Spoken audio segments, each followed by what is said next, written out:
পৃথিবীর মধ্যে 6টি শ্রেষ্ঠ দোয়া, এই দোয়াগুলোর আমল যদি কোনো বান্দা বান্দি করতে পারে তাহলে পৃথিবীতে যতগুলো দোয়া আছে তার ভিতরে এই দোয়াগুলোই সর্বশ্রেষ্ঠ দোয়া বলেছেন নবী করিম সাল্লাল্লাহু আলাইহি ওয়াসাল্লাম।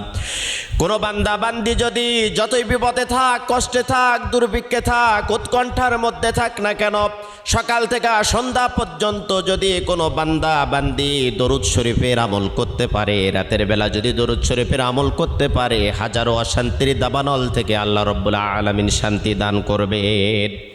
1 নম্বরে দরুদ শরীফের আমল করবেন। 2 নম্বরে ইস্তেগফার।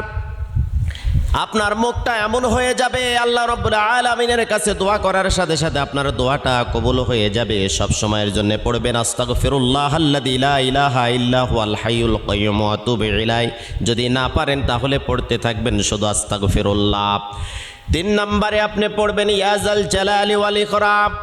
এই দোয়ার ওজন আর এই দোয়ার গুরুত্ব এত বেশি, কোনো বান্দা বান্দি যদি পড়তে থাকে ইয়া যাল জালালি ওয়াল ইকরাম, আল্লাহ রাব্বুল আলামিন তার জন্য সহায় হয়ে যাবেন। 4 নম্বরে লা হাওলা ওয়ালা কুওয়াতা ইল্লা বিল্লাহ। এই দোয়াটা সব সময়ের জন্য ঠোঁটে রাখবেন, মুখে রাখবেন, পড়তেই থাকবেন, জপতেই থাকবেন, পথে ঘাটে মাঠে যেখানেই থাকেন না কেন সব সময়ের জন্য পড়তে থাকবেন। 5 নম্বরে এই দোয়াটা পড়বেন দোয়ায়ে ইউনুস।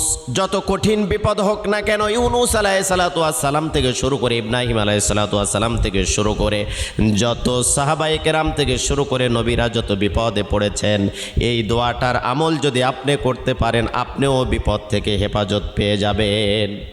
6 নম্বরে সুবহানাল্লাহ, আলহামদুলিল্লাহ, লা ইলাহা ইল্লাল্লাহ, আল্লাহু আকবার।